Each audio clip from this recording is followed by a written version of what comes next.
Uncle رمضان نے مجھے forward post send کی۔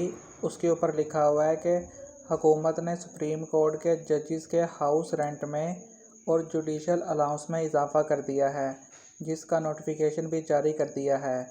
نوٹیفیکیشن کے مطابق ہاؤس رینٹ 68,000 سے بڑھا کر 3,50,000 روپے کر دیا گیا ہے۔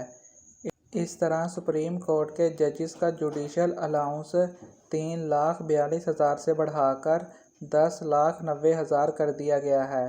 قائم مقام صدر کی منظوری کے بعد وزارت قانون و انصاف کی جانب سے نوٹیفیکیشن بھی جاری کر دیا گیا ہے۔ میں نے کہا کہ ایک اور چیز یہ ہے کہ یہ ٹیکس فری تنخواہ ہوگی۔ 1,000 بجلی کے فری یونٹ ہر ایک سپریم کورٹ کے ججز کو ملتے ہیں۔ میں نے مزید کہا کہ پہلے سپریم کورٹ کے ججز کی تعداد 17 تھی، اب یہ 34 کر رہے ہیں۔ تو پھر انکل نے کہا کہ ریزن؟ میں نے کہا کہ کہتے ہیں سپریم کورٹ میں 64,000 کیسز پڑے ہوئے ہیں جن کے فیصلے ہونا باقی ہیں۔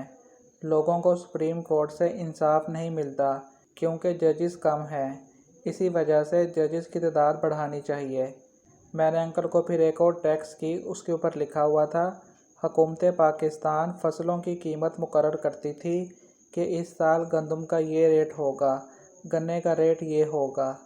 میں نے کہا کہ لیکن اب IMF نے کہا ہے کہ آپ نے یہ نہیں کرنا، مارکیٹ فیصلہ کرے گی قیمت کا۔ میں نے کہا کہ گندم کی کاشت کی آخری تاریخ 20 نومبر 2024 ہے، کسان پریشان ہیں۔ پچھلے سال بھی سستی گندم بیچی، بہت نقصان ہوا۔ اب مارکیٹ نے اگر قیمت 2,000 نکال دی پھر ہمارا کیا ہوگا؟ میں نے کہا کہ اس طرح گنے کے کاشتکار بھی پریشان ہیں۔ کسان کاشت نہیں کریں گے تو پھر ملکی ضروریات پوری کرنے کے لیے باہر سے گندم اور دوسری چیزیں منگوانی پڑیں گی۔ میں نے کہا کہ باہر سے منگوانے کے لیے ڈالرز ہونا ضروری ہیں اور ڈالرز ہماری حکومت کے پاس پہلے ہی کم ہوتے ہیں۔ یہ ایک بہت بڑا مسئلہ ہے کسانوں کے لیے۔ اور دوسری بات یہ ہے کہ امپورٹڈ سبزیاں اور پھل مہنگے ملیں گے پاکستانیوں کو۔